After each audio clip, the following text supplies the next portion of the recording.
a dusty street in Jerusalem. The midday sun is beating down on the stone pavement. You can feel the heat radiating off the towering walls of the temple just a few hundred yards away.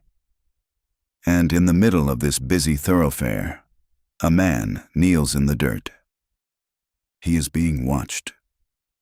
There are religious leaders standing at the edge of the crowd who have been tracking his every move, waiting for him to make a single, fatal mistake. You can feel the tension in the air. It is thick. It is dangerous. The man kneeling is Jesus of Nazareth, and sitting on the ground in front of him is a beggar, a man who has been blind since the day he was born. Now, if you know anything about Jesus, you know he has healed people from a distance. He has healed people with a single sentence. He could just speak a word right now, and this blind man would open his eyes for the first time in his life. But he doesn't.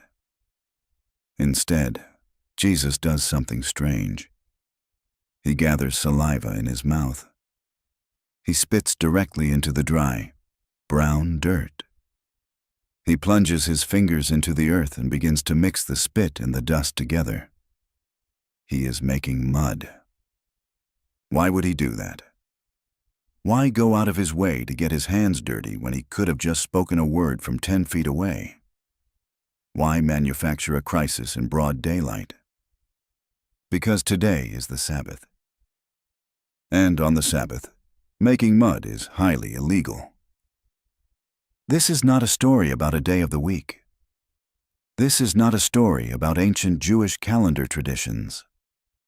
This is not a story about a gentle teacher performing random acts of kindness. This is a story about a God who deliberately starts a war with the religious elite to win back his people. For centuries, you have been told that Jesus was a mild-mannered rabbi who just wanted everyone to get along. But when you look at the historical record, when you look at what actually happened on the dirt roads of first-century Judea, a completely different picture emerges. Jesus wasn't accidentally tripping over the religious rules of his day. He was hunting them. Every time he found a rule that was crushing a human soul, he broke it. Publicly. Loudly. And he almost always chose to do it on the one day the religious leaders told him was completely untouchable. Shabbat. To understand why Jesus picked this specific fight, we have to go back. Long before the mud. Long before the Pharisees. We have to go back to a mountain in the desert, where a group of terrified former slaves heard the voice of God for the very first time. Imagine you have been a slave your entire life. You wake up in the dark. Your back is already screaming from the labor of the day before. You mix mud and straw. You bake bricks under a merciless Egyptian sun. Your father did this. His father did this. For 400 years, your worth has been measured entirely by your production. You are a machine. You have no days off. You have no rights. You are what you make. Then, you are led out into the desert. You stand at the base of a smoking mountain called Sinai. And the God who just drowned the greatest military superpower on earth speaks a word you have never heard in your life. Stop. The Hebrew word is Shabbat.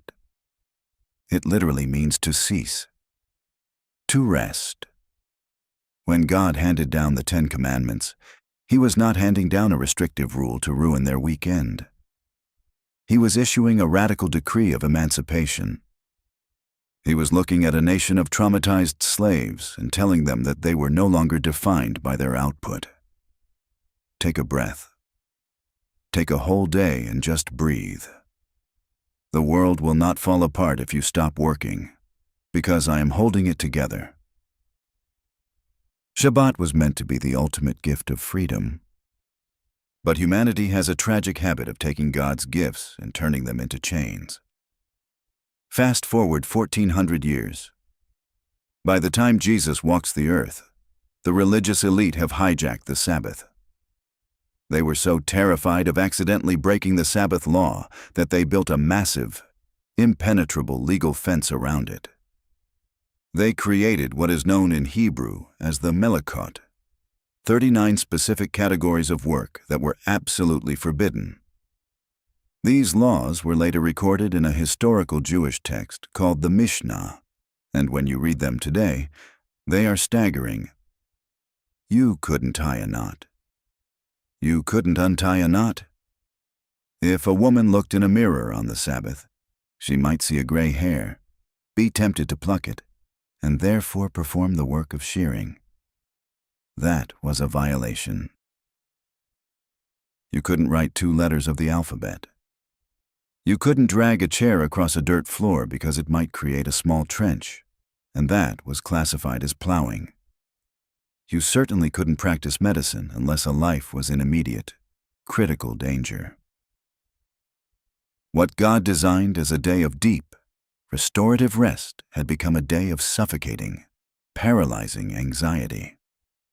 The religious leaders had weaponized the grace of God. Here's what most people miss. Jesus did not just ignore these ridiculous extra-biblical rules. He targeted them. He went out of his way to shatter them. We see the first major strike in the 3rd chapter of the Gospel of Mark. Jesus walks into a synagogue on the Sabbath. The room is packed, and sitting in the congregation is a man with a withered hand. This man had probably hidden that hand his entire adult life. A withered hand in the ancient world meant you couldn't do manual labor. You couldn't provide for a family. You were likely a beggar, relegated to the margins of society. And the religious leaders, the Pharisees, are watching Jesus like hawks. The text says they were looking for a reason to accuse him. They knew his reputation. They knew he had power. But according to their 39 rules, healing a non-lethal condition on the Sabbath was practicing medicine. It was work. It was highly illegal. Put yourself in that room. The tension is thick enough to choke on. The Pharisees look at this broken man and see only a theological test case. They are using his pain as bait to trap a rabbi. Jesus knows exactly what they are doing. He could have told the man to meet him out back at sundown, the second the Sabbath ended. He could have healed him quietly, invisibly, without causing a scene. Instead, Jesus looks at the man with the deformed hand and gives him a terrifying command. He says, "Stand up in front of everyone." He calls him to the dead center of the room. He makes this marginalized, embarrassed man the focal point of the entire synagogue. Jesus looks at the religious elite, men who care more about their rule book than this man's restoration. And the Bible says Jesus was deeply distressed at their stubborn hearts. He was angry. He turns back to the man. "Stretch out your hand." The man stretches it out, and instantly, the hand is completely restored. Jesus didn't mix any potions. He didn't perform any physical labor. He simply spoke. But the damage was done. He had publicly humiliated the religious system on their most sacred day. He proved that God values human restoration over human tradition. The Pharisees didn't drop to their knees in awe. They didn't rejoice that a man got his life back. They walked straight out of the synagogue, found their political rivals, and began plotting how to murder Jesus. The war had officially begun. Let's pause for a second and look at the pattern. Jesus is not just wandering around Judea accidentally breaking the rules. He is intentionally walking into the most religious spaces on the most religious day of the week, and finding the most broken people in the room, he is drawing a definitive line in the sand. He is showing the world that God's fierce compassion will always bulldoze human legalism. If this is changing the way you see Jesus, take a second and subscribe to the channel. We dive deep into these biblical patterns every single week, uncovering the ancient history and the cultural context that most of us missed in Sunday school. Hit the like button, and let me know in the comments which of these Sabbath encounters is hitting you the hardest so far. Now, watch what happens next. Because Jesus is about to leave the rural synagogues and take this fight directly to the heart of Jerusalem. And the stakes are about to get infinitely higher. Imagine staring at the dirt for 18 years. You cannot look up at the sky. You cannot look your family members in the eye. Your spine is locked in a brutal, permanent curve. For over 6,000 days, your entire field of vision has been reduced to the dust of the earth and the feet of the people walking past you. The Gospel of Luke tells us about a woman living in exactly this kind of nightmare. The text is highly specific. It says a spirit had crippled her for 18 long years. She is trapped in a body that refuses to stand up. One Sabbath day, she shuffles into the local synagogue. Jesus is teaching. The room is quiet, focused on the rabbi. But Jesus stops. He sees this woman in the back, staring at the floor. And he does the unthinkable. He calls her to the front of the room. He looks at her and says, "Woman, you are set free from your infirmity." He places his hands on her. And for the first time in nearly 2 decades, her spine snaps straight. She looks up. She sees the ceiling of the synagogue. She sees the faces of the people. She sees the eyes of the man who just gave her life back, and she begins to praise God. You would think the entire room would erupt in celebration. You would think the religious leaders would fall on their faces in awe. But it gets stranger. The ruler of the synagogue stands up, and he is furious. He doesn't even have the courage to address Jesus directly. He turns to the congregation and yells at them.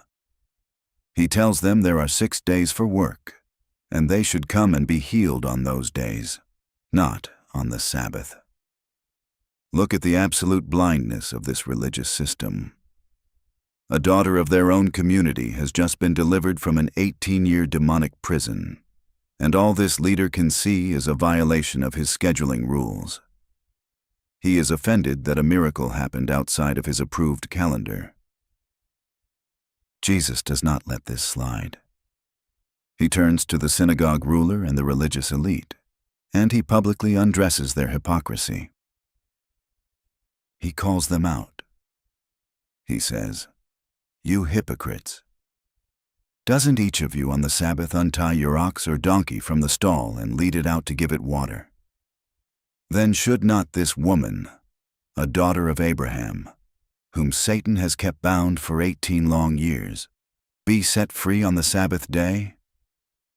Jesus exposes the bankrupt heart of their theology. They will happily break their precious Sabbath rules to untie an animal so it can get a drink of water, but they are furious when God unties a human being from decades of torment.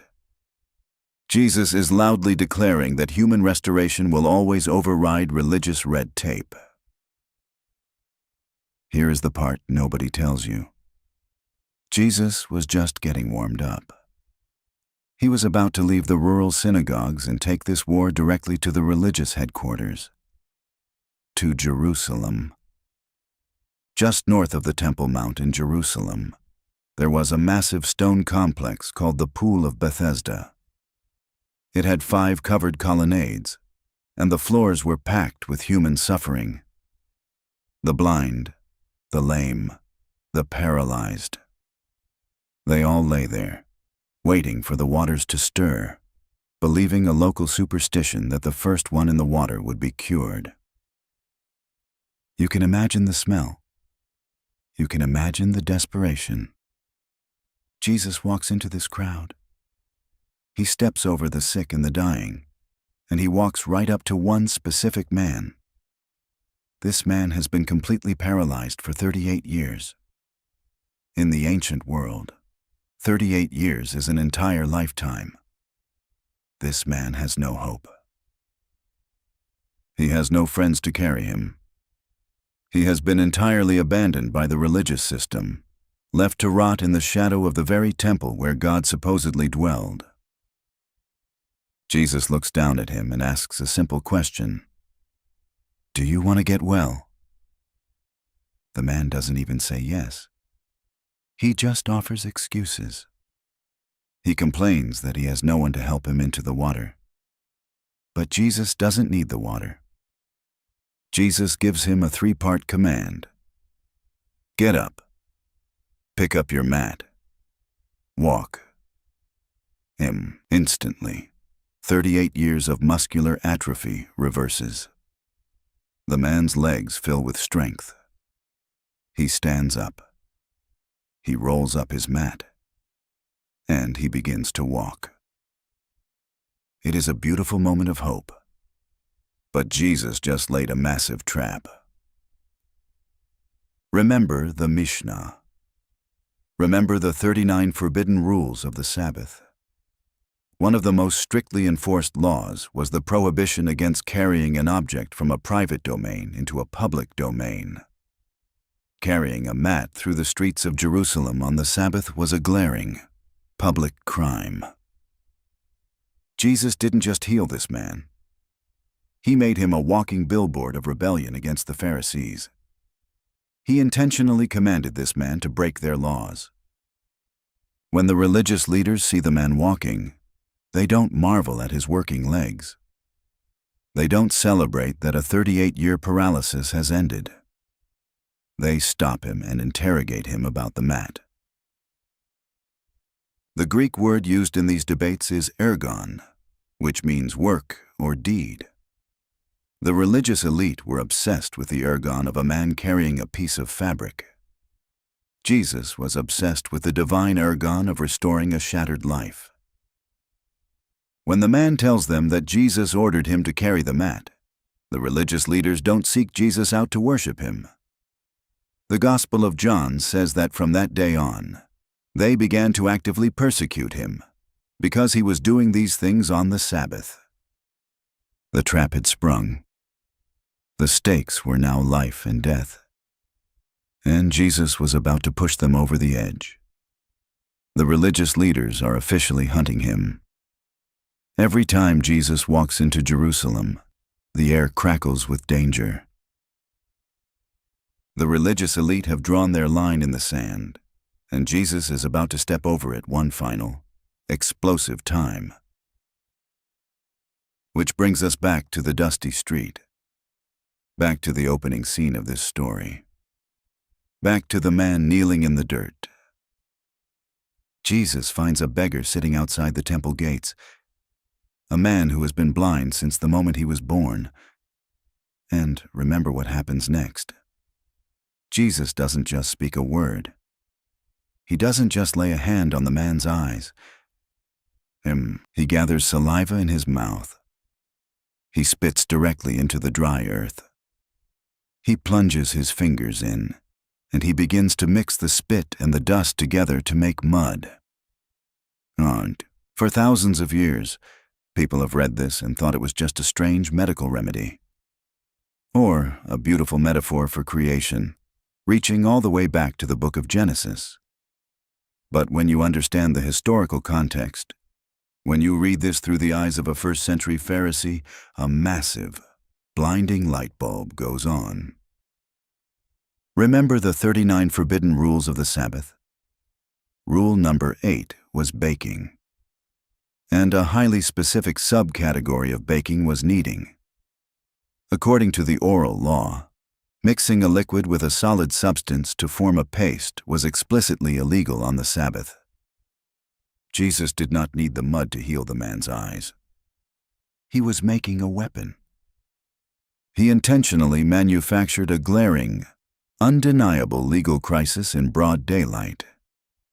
He was forcing the religious elite to look at a man who had never seen the sun, who had never seen his own mother's face, and decide what was more important, a theological technicality about mud, or the miraculous restoration of a human life. Jesus tells the man to go wash in the pool of Siloam. The man washes. He opens his eyes. He can see. And just as Jesus planned, the religious leaders lose their minds. They don't throw a party. They don't fall to their knees in worship. They drag this formerly blind man into a terrifying, high-stakes interrogation. They haul him before the Sanhedrin, the highest religious court in the nation. You have to understand the stakes here. In the ancient Jewish world, if you were excommunicated, if you were cast out of the synagogue, you were essentially dead to your community. You lost your family. You lost your ability to buy and sell. It was social and economic execution. The Pharisees are so desperate to invalidate this miracle that they summon the man's parents. Imagine being in that room. You are standing before the Supreme Court of your religion. You are terrified. Your son, who has been blind his entire life, is standing there looking at you for the very first time. And instead of weeping with joy, instead of embracing him, you throw him under the bus. The parents are so paralyzed by the fear of the religious elite that they tell the court, "He is of age. Ask him." They abandon their own child. But this beggar, this man who has been ignored and stepped over his entire life, suddenly has the spine of a lion. He looks at the most powerful men in the nation, and he mocks their legalism. He tells them, "I do not know if this man is a sinner or a saint. I only know one thing. I was blind, and now I see." So they excommunicate him. They throw him out into the street. But Jesus doesn't leave him out there. The text says Jesus went and found him. Because Jesus will always come find you when religion throws you out. Hold that thought for a second. Think about a parent waking up in the middle of the night. Their child is desperately sick. The child is struggling to breathe. The parent scoops that child into their arms, runs to the car, and speeds toward the emergency room. On the way, they blow through a stop sign. They shatter the speed limit. They cross a double yellow line to pass a slow truck. If a police officer pulls them over, the parent is not going to apologize for breaking the traffic laws. They are going to point to the dying child in the back seat. Because any sane human being understands that a lesser law must always be broken to uphold the highest law, the preservation of life and the preservation of love. Jesus is that parent. When he looked at the man with the withered hand, when he looked at the bent-over woman, when he looked at the paralyzed man, when he looked at the blind beggar, he saw his children dying in the back seat. And he did not care about the religious speed limits. He did not care about the theological stop signs. He blew right through their red tape, and he took the penalties, because the law of divine love demanded it. So what does this mean for you? When you look at the entire pattern, the withered hand, the bent spine, the paralyzed legs, the blind eyes, three massive truths emerge about who Jesus actually is. First, Jesus is the Lord of the Sabbath. He did not come to break God's law. He came to shatter humanity's corruption of it. He took a day that was meant for freedom and stripped away the suffocating chains of legalism, handing that freedom back to the broken people it was designed for. Second, Jesus prioritizes your actual restoration over your religious performance. The Pharisees cared about optics. They cared about the rules. They cared about the ergon, the physical act of carrying a mat. Jesus only cares about the divine ergon of putting you back together. He would rather heal you and offend the religious elite than leave you broken to keep the peace. And third, the most beautiful truth of all. There is no religious red tape, no ancient tradition, and no locked door that will stop the God of the universe from reaching you in your darkest place. If you are trapped, if you are paralyzed, if you are sitting in the dirt blind to the world around you, He will walk into the very place they told Him not to go, and He will call your name. I want to know which of these Sabbath encounters changed how you see Jesus the most.